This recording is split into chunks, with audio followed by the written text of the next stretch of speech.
अस्सलाम वालेकुम वरहमतुल्लाह बरकात जी सिंध। अॼु असां पढ़ी रहिया आहियूं नबी करीम सल्लल्लाहु अलैहि वसल्लम जिन जे ताइफ़ जे सफ़र जो वाक़ियो मां शुरू करे रही आहियां। अच्छा, हितां असां पढ़ी चुका आहियूं। एतिरे क़दुरु जो संदसि पुठीअ जो थाह मुबारक रत में ॻीह वियो, रिझी वियो ऐं नबी पाक सल्लल्लाहु अलैहि वसल्लम उन हालत में वापसि थिया ऐं वाट ते तॾहिं जॾहिं उन्हनि शयुनि खां अखियुनि खां इत्मिनान हासिलु थियो त उन्हनि संदसि हंधि वेही करे दुआ घुरी। दुआ नबी पाक सल्लल्लाहु अलैहि वसल्लम जिन ही घुरी, ए अल्लाह, आउं पंहिंजी कमज़ोर ऐं आजिज़ी ऐं माण्हुनि जी ज़िलत ऐं बदनामीअ जी तोसां ई शिकायत करियां थो ऐं ए रहमर राहिमीन, तूं ई कमज़ोरनि जो रब आहीं ऐं तूं ई मुंहिंजो रब परवरदिगार आहीं। मूं तोखां कंहिं ॻाल्हि कंहिंजे हवाले सां थो करियां, कंहिं धारे ऐं अजनबी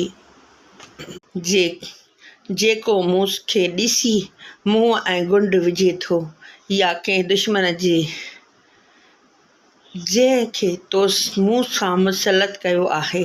ए अल्लाह, जेकॾहिं तूं मूंखां नाराज़ न आहीं ऐं पोइ मूंखे कंहिं जी बि परवाह न आहे, तंहिंजी हिफ़ाज़त जे लाइ काफ़ी आहे ऐं आउं छुरी चहिरे जे नूर जी सदके जंहिंसां सन सभु अंधेरियूं ऐं रोशन थियूं था, जंहिंसां दुनिया ऐं आख़िरत जा सभु कम दुरुस्त थियनि था, उन ॻाल्हियुनि खां पनाह घुरां थो ऐं मूं ते तुंहिंजो गुस्सो थिए या तूं मूंसां नाराज़ थीं।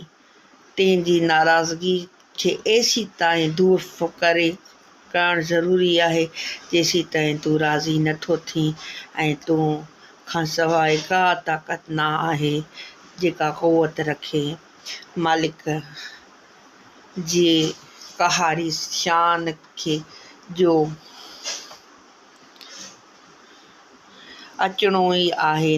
हज़रत जिब्राईल अलैहिस्सलाम अची सलाम फरमायो ऐं अर्ज़ु कयो, अल्लाह ताला तव्हां ते क़ौम जी इहा ॻाल्हि ॿोल ॿुधी जेका तव्हां सां कई वञे ऐं उन जे जवाब में ॿुधा ऐं हिकु फ़रिश्ते खे जंहिंजे हवाले पहाड़नि ऐं ख़िदमत आहे ऐं तव्हां वटि मोकिलियो आहे ऐं तव्हां जेको चाहियो सो उन्हनि खे हुकुम ॾियो। उन्हनि तव्हांखे उन जे फ़रिश्ते सलाम कयो ऐं अर्ज़ु कयो, जेकॾहिं हुकुम आहे त आउं उन्हनि जी तामील करियां